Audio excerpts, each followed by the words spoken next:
government working to develop some of those strategies to help tackle the systemic violence against women that Patsy was talking about. She has also worked in the field, she was the director, in fact, of multiculturalism and anti-racism programs in BC, again, working in partnership with organizations to identify strategies and to bring forward programs and projects that could tackle those systemic structural issues that are still so oppressive and still at the heart of so much that discrimination that women experience. She now works as an independent consultant, helping organizations be open, be inclusive, be open to the new diverse. So I think we sometimes call it the new diversity, but Canada's always been very diverse. Maybe it's the new hyper-diversity of Canada. But she's also a published writer and published poet, and she's very active in writers' associations here in BC as well. So we're very pleased to welcome Macarena and to hear her speak and hear what she has to share with us this morning as well.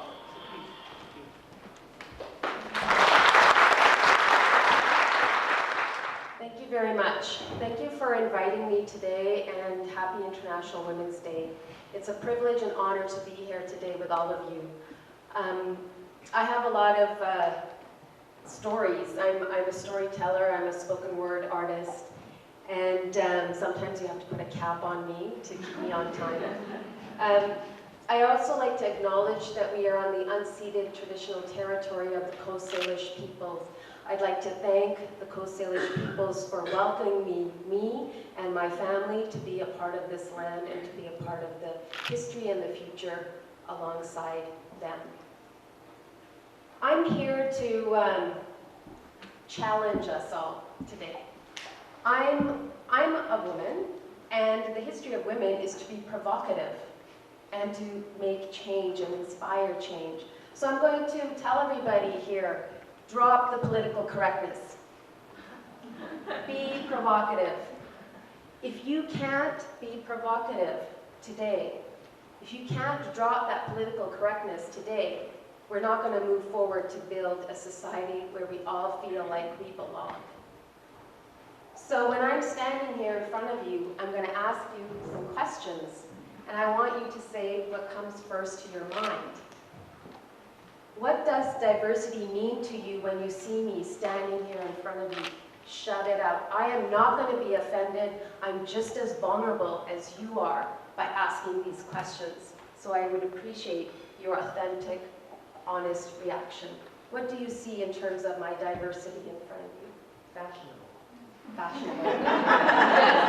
There's no right or wrong answer. I heard something over here. Anything? Beautiful, thank you. Different look.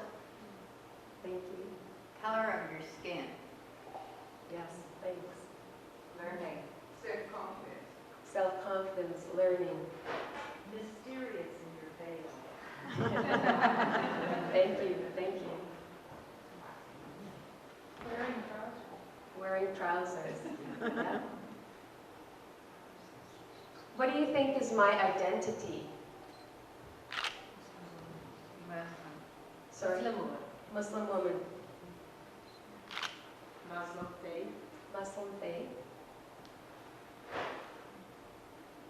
I just see a woman. I know. Okay. Thank you. Do you think I have power? Why or why not? Self-confidence gives it. And you're wearing red. You have the mic. Have the mic. Yeah. Anyone else? You have a voice that exudes power. Okay. You speak perfect English. And that gives you power. Ah, Yes. perfect English. Interesting. Yes. I would like to know more about your Muslim identity because I have assumptions about what it is to be a Muslim woman, and I would like to know whether those are correct or not. Are you willing to share those assumptions? I think that the assumptions are based on ideas that Muslim women are not allowed to have as much power as I am allowed to have. They don't have as much, the assumption is they don't have as much control over the choices in their lives, whether being in public, completing their education, the kinds of jobs they can have, the kinds of social relations they can have, particularly mixed gender social relations. And I do understand that there's a huge diversity in the Muslim community about that, but I don't know where you stand on that. So those things occur to me when you ask the question about power. Okay, thank you. Thank you for sharing that. So, I'm just going to do a little bit of wardrobe change.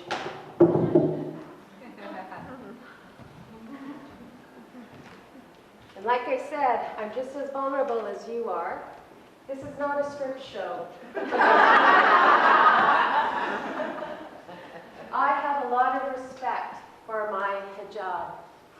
And I've gone back and forth on whether or not I'm going to wear it and take it on as something, as part of my spiritual identity. But that's a spiritual, personal choice. It's something I am going through and working out. Still not a strip show.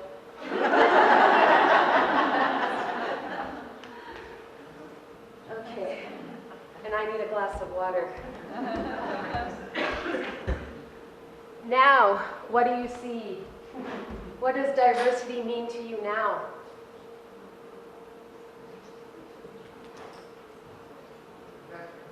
We usually take assumptions, and they are, of course, wrong sometimes. Yes. Anyone else? Can people hear me? Yes. You look more Western, Yeah, whatever that means, yeah, whatever Western means. and you're not drawing attention. You look like a free woman with those clothes. Thank you for sharing that. More relaxed. Beautiful. Relaxed. Relaxed. Integrated. Integrated. Sport, Sporty. but in some ways a little less powerful. Oh, interesting. Less powerful. In some ways. You don't make the statement you did in your other clothes. Yeah. You blend in. Blend in. Lack of diversity. You feel Yeah. more. Back there. You look smaller. It's because I took off my shoes. No heels. Back there. You don't look so stand out like when you go away. Yeah. Uneducated? Interesting. Was there somebody over back here? Okay. So, I want you to, we'll come back to those comments, but I want you to hang on to that. And I want to also put these questions forward. How far have we really come with diversity? Are we truly accepting of differences? How are each of us supporting belonging? Let's reflect on that. Do we have the courage to talk about what makes us uncomfortable? Hang on to those questions. This ad came out as a result of what's going on in Quebec with the Charter of Values. I'm going to talk about that in a moment. But this was an ad, excellent marketing campaign that came out of Toronto, Lake Ridge Health, that basically put out about, we don't care what's on your head, we care what's in your head. And I thought that was really, really. So, me, my story. My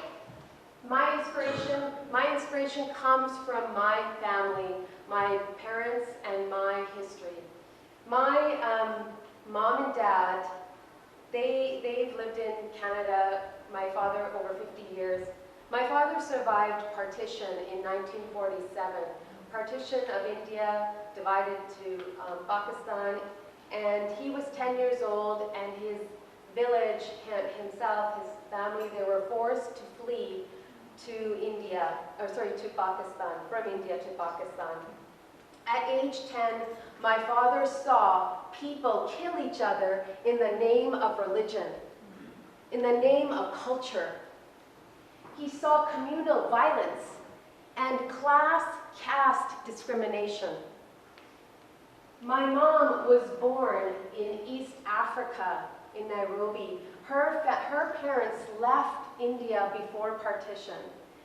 And my mom, my grandfather, my mom's father, would take in black people, hide them, because they were being killed, or violence was depicted on them when the British were there, when there was curfews. And so my grandfather would hide them so they wouldn't be killed. My mother saw racism.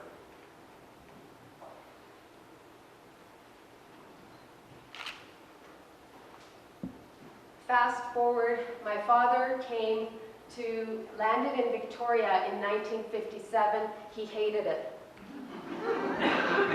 He was part of the labor movement, what I call the second South Asian sort of migration of labor in the interior of British Columbia. So he hated Victoria. He then went to Golden, BC, which is in the interior, near, not too far from the Calgary-Alberta border. And my father fell in love with Golden because it reminded him of his village back home. And he often makes a joke. He says, well, the Jehovah's Witnesses came by one day and they invited me to their church. And I said, Dad, don't you think they were trying to convert you? And he said, yeah, I just showed them my Quran and I said, I have my Bible. It's okay. And he said, and I went because they were so welcoming, and plus the white women were so cute. So I was like, okay, Dad. But he loved it there. And I was born and raised in Golden. That's me in the little white dress. And then a year later, my sister was born, and we were raised there. My parents taught us to interact with everyone, with Christians, Sikhs, Hindus, because that's what they grew up with. Interact with black, brown, white people, all colors, it doesn't matter. They taught us to celebrate every special day, everyone's days, and be a part of all of those exciting things. This is my grade 1 and 2 class. That's me on the front in the very far end with a little bob haircut. My mom would always cut her hair, and we always had this bowl head kind of cut. She always dressed us in our clothes when we went to school. And my best friend is in the center a little bit with the 2 long braids, and she'd have her mom would tie them up. She would also start dressing up when she saw that I was dressed up. And that was part of our proud identity. I was age 8. And the picture on the far corner there is my sister and I went back to Golden last summer, and my sister took her kids, so that's my sister and my little nephew. We took them to this particular spot. At age 8, on that spot is when I learned I was different. I was surrounded by a group of white kids who locked arms. Me and my sister were in the center of this circle. They asked our names, they asked who we were, what we were. We gave our names, and they made fun of us. They made fun of our names, and they called us Paki and Hindu. We ran home, we got away, and we asked our parents, what's a Paki, what's a Hindu? And my mom and dad told us, Bak. Bak means pure. And they also taught us the differences based on religion between Islam, Hinduism, Christianity, and what all that meant.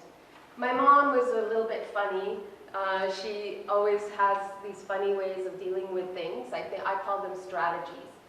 And she said, the next time they call you a name, you call them a white monkey. And I said, there's no such thing as a white monkey, Mom. What are you talking about? You don't know, she said. I'm from Africa, and there are white monkeys, and they have white faces and pink bums. to talk about.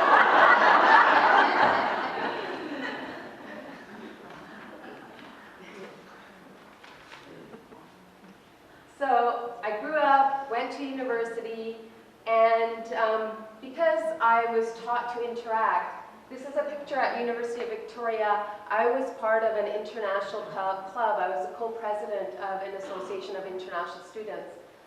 And so my circle was diverse. My circle included everybody. However, what I learned in that inclusion of diversity is there's all forms of discrimination. Brown guys didn't like the fact that I had black hair on my skin, or I had black hair on my arms. White guys made fun of that too, but brown guys started doing that because I wasn't fair enough. I wasn't marriage material enough. I wasn't enough. Muslims in my community were making fun of me in different ways. I wasn't Muslim enough. I didn't pray enough. I didn't fit in enough. Feminist movement. I was in women's studies. I have a master's in gender and women's studies. That's where I searched for my foremothers. My foremothers wasn't part of the curriculum. It was white women's movement, which I really appreciated and acknowledged and loved, but it didn't reflect me or my struggles. And so I expanded to global women's movements. And that's where I found my foremothers. And I found my foremother in Rosemary Brown. When I came across her, I wasn't taught any of this in school, in high school. I found out about it in university. That's like 25 years later. I found about Aboriginal issues, colonialism, all the history of racialization. However, I found out that the movements that existed that were the social justice movement also didn't have certain things. My LGBTQ friends, my lesbian gay friends who are of color, didn't fit in with the LGBTQ white movement. They were excluded.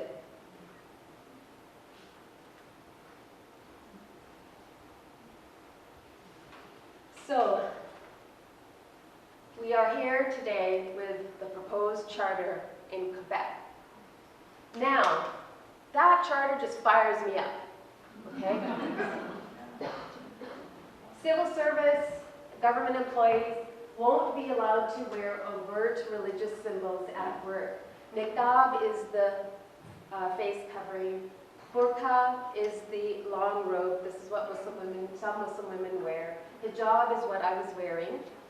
Turbans is what Sikh people wear, Sikh men. Kippas are what Jewish men wear on their head. Large crosses are associated with Christianity, but there's this whole debate about what is a large cross.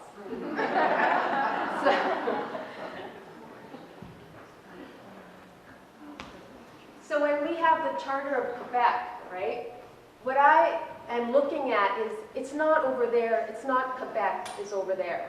And it's not about the fact that those people have, that government did this. To me, that's a reflection of society. If that's happening there, it can happen here, and it has happened here in different ways. So how far have we really come with diversity? Are we truly accepting? My answer is, yes, we can be accepting. Bottom line is it comes down to fear of what is our identity. People don't know their identity. Identity is always shifting, and you become solid in that. And there's a fear of loss of power. There's a fear of loss of control. What I wear on my head or on my clothes, my body, is not a reflection of who I am or where I'm from. Many of you will not know that I have multiple sclerosis. I have MS, and I'm not in a wheelchair, thank goodness. I'm not in a situation like that. However, even if I was in a wheelchair, if I had a cane, does not identify or define who I am. At the end of the day, it's not about a piece of cloth. It's about women's choice. I am lucky and privileged that I have family who respected my choices and gave me freedom. Not everybody has that. And we have to acknowledge that in all the circles that we are in, that not every person has that. So how do we support belonging? It was mentioned earlier about conversations and dialogues. That's how we support it. Through those conversations, we support it by becoming vulnerable and authentic and letting down our own guards and realizing, hey, you know what? I'm not perfect. You're not perfect. Let's talk. And let's see if we can come together around something. But it's about choice and power over our own bodies. The fight that we all have to make is to retain the choice. Not all of us have this luxury, that's what we need to fight for.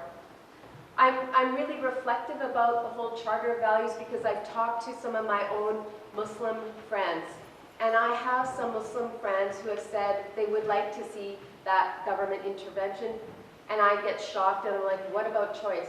And it's because they have come from regimes and situations where they were forced to wear the various headscarf and everything. But then I also have Muslim women who fight to wear it because they have come from situations where they were forced to take it off. So there's all kinds of diversity in those, I call them struggles of resilience, resistance.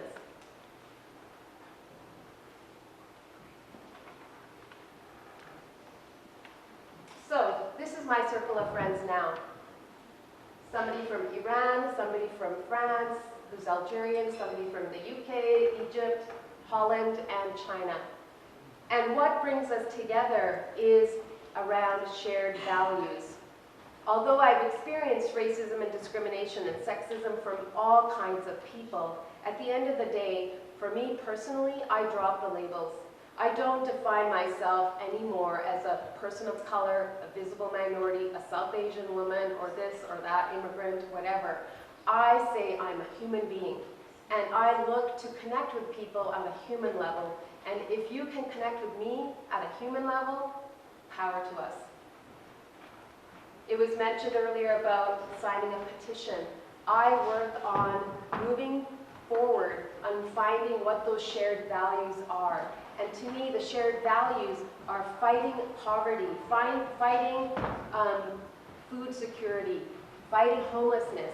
Those are the shared values I come around to, and these are my friends, and that's what we all work together on, is how do we come together to fight those, to be a part of shared values, and fight for the common good, and give back to society. And last but not least, I have a short poem. My influence, my inspiration, like I said, are my family, my mom, my dad, but also people like the Dalai Lama and Rumi. The Dalai Lama has said, when you remove all labels, you are human. And so this is the last bit. I'm a spoken word artist, and I leave you with this poem. This is called I Am. The essence of all wisdom is to know the answer to who am I, by Rumi. Reopening my heart's voice is all I have to share. I call on my higher self to do my very best. Treat truth, vulnerability, me with respect, sacredness, dignity. I have something to say. There comes a time my identity is stripped. Forget who I am. Who am I? Why am I alive? Why I do what I do? What I do to make change? What I do to make a difference? There comes a time I speak truth to power. Systems of inequity knock me down, suck me dry. Change don't come easy when power, privilege dominates, overtakes, stabs me in the back. There comes a time my voice struggles to be heard from the margins. nowhere to begin. Don't have to begin anywhere. Simply speak. Someone will receive this rambling with ease. I remain standing. There comes a time my soul, body, mind consumes anger, frustration, tears, confusion, blame, illusion. I've said a lot. I'm lost in a familiar sort of way. I had something to say. Thought I couldn't begin. Looks like I just did in my silent sort of way. Although I'm tired, I continue to fight. I need time to be, regain strength, breathe.